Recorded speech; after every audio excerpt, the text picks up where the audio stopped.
Hi, you have tuned into the Raging Aggron channel, and I'm your host, Djingis, and I am here with our Week 6 battle in the TBL, the ABL Minor League, and sorry guys for that, I just have to fetch my charger. I forgot to charge the computer.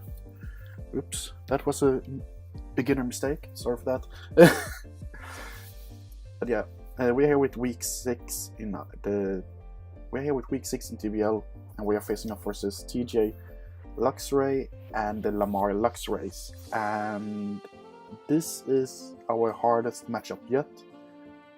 I would be very surprised if we actually win this match just based on the team sheets. He has offensive threats that I have no way to deal with, and I might have made some mispreps as well on my part to deal with that, but I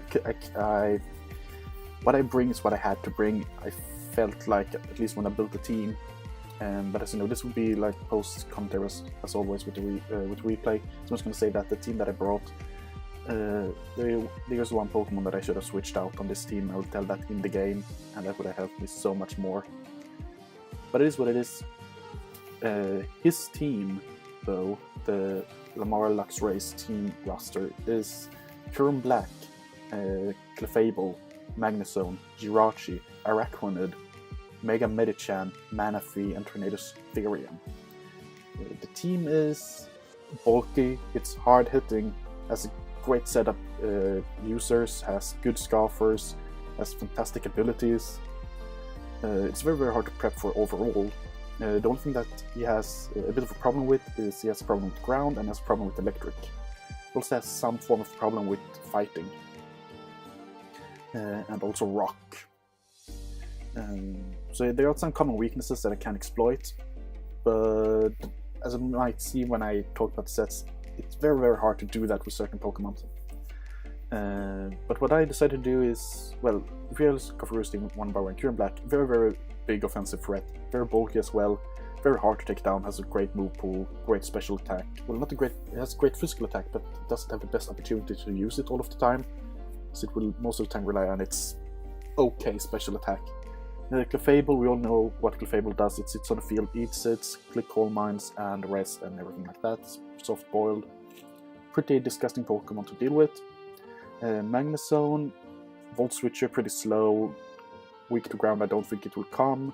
Jirachi, I think Jirachi will come 100%, and I think it will be a Scoffer. That's the only Scoffer that I can see on his team that will actually work well on versus me. Since Curm Black doesn't outspeed my Domanitan if it is Scarfed, since it's a speed type. So that's why I think Jirachi will be the choice Scarfer here, if it has a choice Scarfer. Araquanid, I can see Araquanid coming because I don't have the best opportunity to get rid of webs. It's a great web setter. It also helps him versus Domanitan, because thanks to Water Bubble, it actually takes less damage from fire type moves, so it can actually eat, I think it's 2 Flare Blitzes from me without dying, which is pretty good. Mega Medichan, huge offensive threat. Its speed is not the best at base 100, but it's respectable. But it hits like a truck, that's the big part. Manaphy, you never know what Manaphy will do. It's a very hard thing to deal with overall. Not often that you can actually manage to defeat it 1x1. It has the potential to defeat every single Pokemon 1x1. That is very scary to face off. Like, you don't want to face Manaphy unless you're very well prepared for it. And last but not least, we have Tornadus Therian, most of the time an Assault Vest user, pretty bulky, has great ways to deal with most types of Pokemons, thanks to its very wide move pool. Yeah, that's short what he will have. If I would have to predict the 6 months that he will bring, I would say Mega Medichan 100%, Araquanid most likely because they're probably getting rid of webs. I really see Jirachi, Clefable, Curm Black, and then it's a toss-up between Manaphy and Tornadus Therian. Based out of that, I went and built this team. Ailstorm, our Delmise at level, no, it doesn't have a level, well, it's level 100 of course, but Ailstorm, Delmise holding the Assault Vest, Steelworker, Heavy Slam, Power Whip, Earthquake, Rapid Spin, 156 HP, 252 attack with Brave Nature, 100 special defense. This thing is here to take on Manaphy. Tailglow Manaphy doesn't do too much to me and I can destroy it back. We also have pretty good usage of this thing versus his Magnezone, versus Special Offensive Jirachi, even versus Araquanid we're doing pretty well. So it's a good Pokemon to have overall. Then we have Rob Zombie with Gliscor, Toxic Orb, Poison Heal, Stealth Rock, Substitute, Toxic Earthquake. This thing can like this thing destroys his whole team. Except if you're in black, of course. I have 248 HP, 8 attack, and 252 special, Speed F investment with Careful Nature. If I get up Stealth Rocks, he has a big problem versus that. It can get off a Substitute. He might have a problem breaking that, and also if I can get the Toxic off, he will have a very hard time between breaking my Substitute, staying healthy as well when they are breaking the Substitute, and I can just Earthquake expand them as well, so it's a pretty good bring. He will have a hard time breaking down this Pokemon, if I get up the Substitute and Toxic, of course. Then we have Lacuna Coil out with my Lotic with Flame Orb, Marvel Scale, Scald, Recovery, Dragon Pulse, Ice Beam. This is my primary response to Kyurem Black. The only problem is that Kyurem Black does get Fusion Bolt, and it hits like a truck. It deals over 50% to me. But should still be able to, well, it does around 50% to me depending on his spread and on his item. But it's a very, very dangerous Pokemon to face, that Kyurem Black. It can wreck my whole team. Like my 3 first Pokemon, it has ways to deal with all of them. Then we have Dream Theater, Alakazam, or Mega Alakazam with Alakazite, Trace, Cold Mind, Psychic, Shadow Ball, Dazzling, 96 HP, 252 special attack, Modest Nature, 160 speed. This thing is faster than his fastest Pokemon, barring Scoffers, and in webs I'm slower than everything. Even max speed Medicham, if I'm not 100% wrong, which is a bit of a problem. But I decided that I'd rather go modest than try to outspeed base 100. Because after Cold Mind, if I am modest, I can 1-hit KO his whole team. And he can't really do anything to it. So yeah, that's a bit of a problem though, because looking at this team, there isn't anything that I can set up Cold Mind versus, and it will be very hard to bring in Mega Alakazam safely. And then we have Inflame, Adamantine, Choice Scarf, Sheer Force, Earthquake, Flameless, Youth, and Rock Slide, 252 attack, Adamant Nature, 80 defense, 76 special defense, and 100 speed. This thing outspeeds everything on his team, and it can deal with most of his team. Now here we have a bit of a misprep maybe, that I went with Rock Slide over Close Combat or Superpower. I don't forget which one it gets. Let's check it out. I think it's Superpower. We get Break as well, but I think it's Superpower. Yeah, it gets Superpower. The reason I don't want to go Superpower is because I mean, the only reason I would click it would be versus the Kyurem. And Rock Slide does almost the same. Well, Rock Slide does the same damage more or less. The only problem is that Rock Slide can miss, Superpower cannot, and Superpower just wrecks his team in general. So I mean, it doesn't wreck his team, but it does good amount of damage. Flare Blitz is still better. U-turn is still pretty solid versus him. Rock Slide is overall the best, because if I don't have Rock Slide, I can't touch a Araquanid at all. So yeah, Superpower would be like, I had to decide if I wanted Rock Slide to be able to deal damage to Araquanid, or if I wanted the Superpower to take care of Kyurem Black, and I decided to go with Rock Slide, because that's the best opportunity for me in a lead matchup. If he leads with what's it called, Araquanid, then I have the advantage in that matchup, and he might not predict me to stay in and go for Rock Slide versus it. And last but not least, we have ACDC with Tapu Koko with Electrium Sea, Electric Surge, Wild Charge, Roost, Dazzling Gleam, U-turn, 252 attack, 72 special attack, and 184 speed with Naive Nature. Dazzling Gleam is a 2-hit KO on Kyurem Black. Wild Charge, Electrium Sea, Wild Charge destroys everything on his team after Kyurem Black goes down. Roost is just there so I can heal up if I have to, and U-turn is there for momentum. Now, the reason I went with Tapu Koko is because I needed the C nuke. I really did need that. And I also needed it on the physical side because he has a very specially offensive, very specially bulky Pokemon. Now that I look back at the match, I would have gone Program 2 over Tapu Koko, but it is what it is. It's not much I can do about it. I stressed this team build and I stressed the match as well. And I didn't play very well, I can say that just right away. So let's go into the match and you can see what I mean.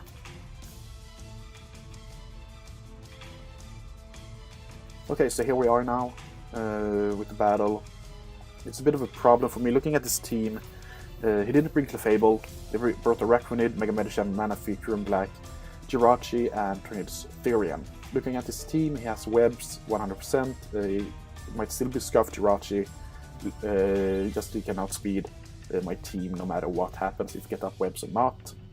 He's very electric weak at this point, and that made me decide to lead with Tapu Koko, because I was 100% sure, certain that he would lead with either Araquanid or Tornadus Therian. But he did not, and you are going to see what happens. Let's see here. Yeah, there comes the sound. So he leads with Kyurem Black here, and there's nothing I can do to Kyurem Black at this point. Well, I could go for Dazzling, but then I would lose AC/DC. And I didn't want that to happen, so I went for the U-turn, while he went for the Earth Power. I went out into Lacuna Coil, I beat the Earth Power pretty well. The special defense drop is bad though, but I get the burn. And went for the Fusion Bolt, dealing so much damage to him because he's in electric terrain, which I forgot about. Now he destroys me, more or less. I can't take another hit, I have to switch out to the Gliscor. And he predicts that and goes for Ice Beam, and my Wing Com went down, and at this point I lost the match. Like, there's nothing I can do now versus his team, I lost my best mon to deal with it. Just going to Inflames, went for the Flare Bullets to deal the most possible damage, and also to scare him out. But he went for his Seated Target Rage to kill my Manitan, and I lost my second Wing Com trying to take down this Kyurem Black. And I just went for the U-turn here to get rid of it and go out into Ailstorm.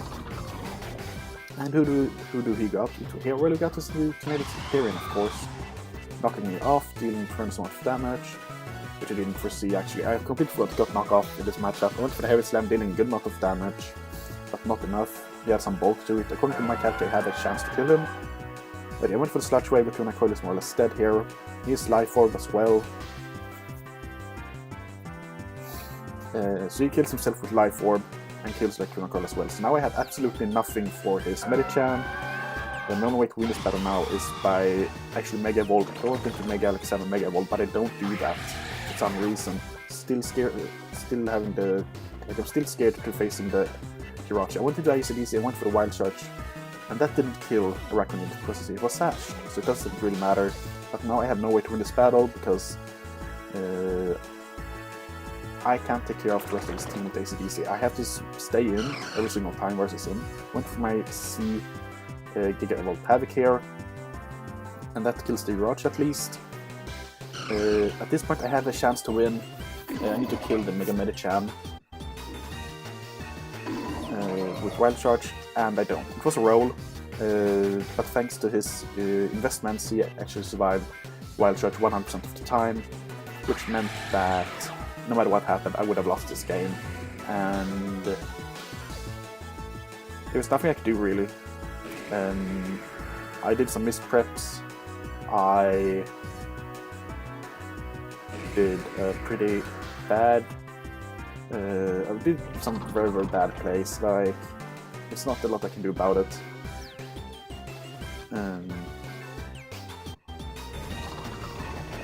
Yeah, it just happened. I'm kind of disappointed in myself of how I played in this game, but I was pretty stressed, and I was very under-prepped for Kyurem Black. I thought I would be better off than I was, and I didn't think he would lead Kyurem Black as well. he got the lead matchup right, and that won him the game, more or less. Because thanks to me setting up electric terrain, my loader couldn't take care of Green Black, and that means that I had to sack almost 3 Pokemons to it, and then I had to sack another Pokemon to Tornado's area thanks to knockoff. At that point, it was like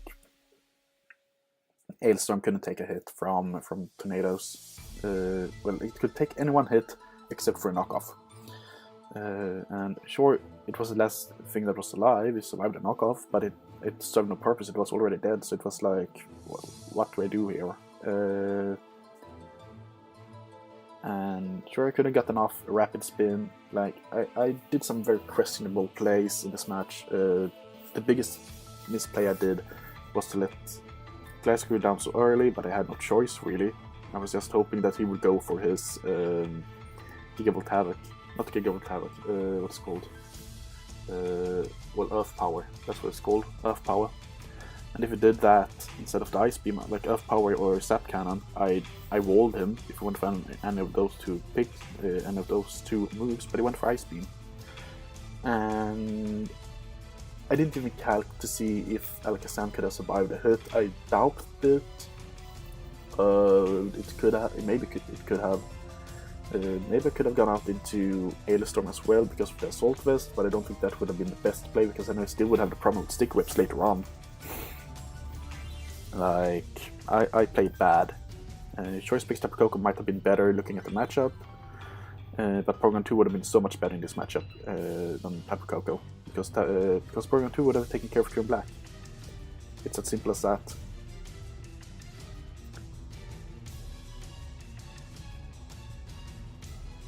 And he actually, thanks to him, he ran 146 EVs in defense on Medicham, and that allowed him to survive every single hit that I went for with Tapu Koko when it comes to Gigavolt Havoc.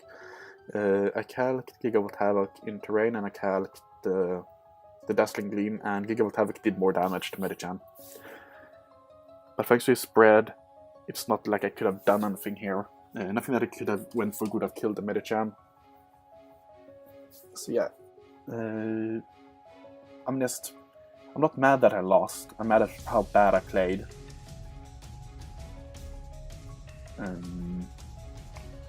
But that's what happens when you stress your team prep. That's what happens when you stress the game. When you don't think through every single move you make. And it's not a lot I can do about that. I look forward to do the last week of battling for me myself in TBL next week versus Sarek. We faced him twice in ABL. We won 2-0 in the first game, and then we won 5-0 in the second game. We faced him, so I think I have good chance to defeat him again. Well, with that said, thank you for watching this video, guys, and I will watch you in the next one.